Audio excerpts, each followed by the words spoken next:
강렬한 눈빛, 손질이 잘 된 머리와 수염, 고급스러운 모피코트, 그리고 자신을 가리키는 손모양까지 그 어떤 초상화보다 부와 명예를 과시하듯 그려진 그림. 16세기 당대 독일 최고의 화가였던 듀러가 그린 이 그림을 두고 사람들은 떠들썩했습니다. 그림의 주인공이 귀족도 국왕도 예수도 아닌 바로 본인 자신이었기 때문이죠. 자신을 마치 신처럼 그려낸 화가 듀러의 그림에 사람들은 왜 이토록 놀랐던 걸까요? 알브레히트 듀러의 모피코트를 입은 자화상입니다.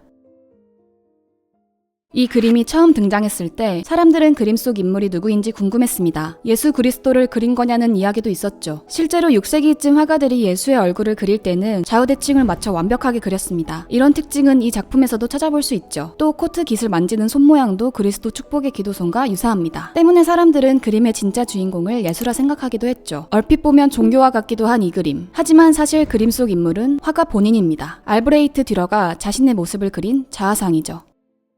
자화상, 영어로는 셀프 포트레이트. 단어 포트레이트는 묘사하다라는 뜻과 어원에 따르면 발견하다라는 의미도 있습니다. 때문에 자화상은 화가가 자신을 모델로 그리는 그림이자 화가로서의 자신을 발견하는 과정 모두를 의미하죠. 그래서인지 많은 화가들이 자화상을 그렸습니다. 하지만 그 중에서도 듀러의 자화상은 특별합니다. 어릴 때부터 자화상을 그리기 시작한 듀러. 그는 평생에 걸쳐 여러 점의 자화상을 그렸는데요. 자세히 보면 한 가지 특징이 있습니다. 바로 그의 모습이 화려하고 우아한 남자로 묘사되었다는 점이죠. 이전의 르네상스 시대의 화가 그 누구도 자화상을 통해 부와 명성을 과시하지 않았습니다. 사실 많은 화가들은 현실적인 이유로 자화상을 그렸습니다. 돈이 없어 모델을 구할 수 없을 때 자신을 모델로 삼아 그림을 그렸던 건데요. 하지만 듀러의 경우는 좀 달랐습니다. 이 그림을 그릴 때 듀러는 이미 성공한 화가였는데요. 듀러는 자신이 예술가라는 사실에 엄청난 자부심을 갖고 있었습니다. 그는 자신의 자부심과 자신감을 더 많은 이들에게 알리기 위해서 자신의 모습을 작품에 담았던 것이죠. 그 당시 유럽에서 화가가 자화상 작품을 제작한다는 건 파격이었습니다. 초상화 작품이 왕, 귀족 같은 지배계급의 전유물이었던 시기엔 화가가 자화상을 그리면 불경죄로 고소당하는 일도 있을 정도였는데요. 그만큼 당시엔 화가가 자신을 주인공으로 그림을 그린다는 건 좀처럼 상상하기 어려운 일이었습니다. 설령 그림을 그린다고 해도 화가의 모습을 그린 그림을 살 사람은 아무도 없었죠. 뿐만 아니라 물감 등의 비싼 재료비를 충당하기 위해서라도 작품은 철저히 구매자의 취향에 맞춰져야 했습니다. 아무리 봐도 화가들이 굳이 자화상을 그릴 이유가 없었죠. 자신을 그림에 등장시킨다 해도 그저 그림 한 구석에 관람자를 바라보는 정도로만 표현했습니다. 하지만 이러한 시대 문화적 상황 가운데서도 듀러는 떡하니 자신을 중심에 놓은 정면 초상화를 그렸습니다. 그것도 세계 최초로 정면을 그린 자화상이었죠. 듀러가 그린 여러 점의 정면 초상화, 그 중에서도 모피코트를 입은 자화상은 미술사적으로도 중요한 의미를 가지는데요. 미술사 최초로 화가가 자신을 신격화해 그린 그림이기 때문입니다. 균형 잡힌 얼굴과 짧게 자른 턱수염, 신의 모습에서 따온 손의 포즈까지 종교화에서 흔히 신을 표현할 때 보였던 회화적 특징들이 이 자화상에 담겨 있죠. 이를 통해 듀러는 자신이 신처럼 위대한 존재라 말한 겁니다. 때문에 어떤 이들은 듀러를 향해 오만한 화가라 비난하기도 했습니다. 하지만 듀러가 종교적인 권위에 도전하고자 이 그림을 그린 건 아니었는데요. 작가는 신을 닮은 인간은 오직 화가뿐이라 생각했습니다. 화가야말로 진정한 신의 모방자라 여겼죠. 재능을 타고난 화가 듀러. 그는 작품을 만들어내는 창조자로서의 자신의 역할이 무척 자랑스러웠습니다. 때문에 마치 신과 같은 모습으로 화가 자신을 그린 것이죠.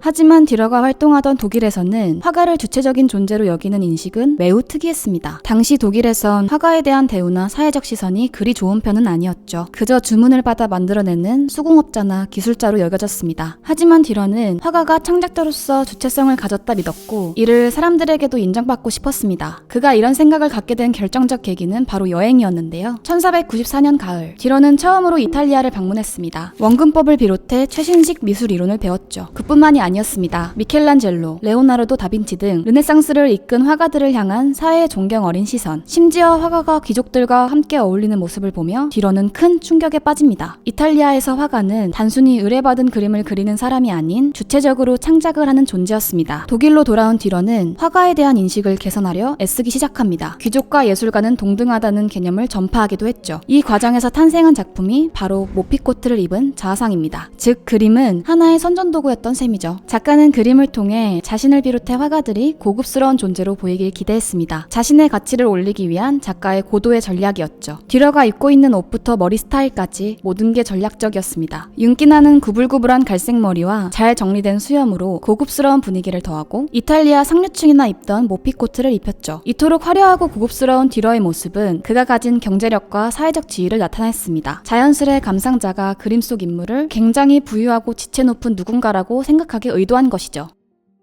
작가의 자부심은 여기서 멈추지 않습니다. 인물 옆에 새겨진 한 줄의 짧은 문장. 나 뉘른베르크 출신의 알브레이트 듀러는 28의 내 모습을 영원히 지워지지 않는 색으로 그리고 있다. 여기서도 숨길 수 없는 당당함과 자신감이 드러나죠. 작가의 엄청난 자신감. 사실 그 이면엔 철저한 노력이 있었습니다. 듀러는 화가라면 창작을 위한 교양이 있어야 한다 말했습니다. 실제로 그는 자연과 동식물에 굉장히 해박했는데요. 화가로서의 활동 외에도 인문과학서를 집필하고 인체 비례에 대한 연구를 진행하는 등 다방면으로 활동했습니다. 뿐만 아니라 이 모든 걸 시각화할 수 있는 기술은 필수라고 생각해서 그림을 그리는 일도 멈추지 않았죠. 이 같은 노력이 있었기 때문에 자신감 넘치게 표현할 수 있었던 겁니다. 여기에 한 가지 더. 듀러는 자신의 작품을 지키기 위해 그림에 특별한 장치를 하나 더 추가합니다. 바로 서명인데요. 자신의 이름에서 앞글자 A와 D를 따서 만든 독특한 문양. 이를 작품 곳곳에 남기며 다른 화가들과의 차별화를 꾀합니다. 의도대로 한번 보면 잊어버릴 수 없는 독특한 서명은 그의 보증서가 됐고 나아가 작가의 이름이 더 널리 알려지는 계기가 되기도 했죠. 또 하나 흥미로운 건 그의 서명이 주님의 해를 뜻할 수 있는 라틴어의 약자로도 해석될 수 있다는 점인데요. 예수의 탄생 연도 표기와 작가만의 서명을 이중적으로 표현해 자신의 특별함을 더욱 과시했던 걸 알 수 있죠. 주문을 받아 그려내기만 하는 기술자가 아닌 주체적이고 존경받는 창작자로 화가에 대한 인식을 바꾸기 위해 노력한 듀러. 덕분에 그는 생전엔 황제의 후원을 받는 사랑받는 예술가로, 사후엔 독일을 대표하는 위대한 미술가로 칭송받죠. 사랑하는 창작 활동을 지속하기 위해 자신의 역할에 대해 고민하고 가치를 높이기 위해 애썼던 예술가. 미술의 불모지였던 독일에서 르네상스 미술을 꽃피우고 후대 예술가들에게도 막대한 영향을 미쳤던 알브레이트 듀러. 그의 자아상이 돋보이는 이유는 치밀한 노력 위에 쌓인 당당한 자신감이 느껴지기 때문이 아닐까요? 듀러의 자신감 넘치는 그림 속에서 여러분은 어떤 모습을 발견하시나요?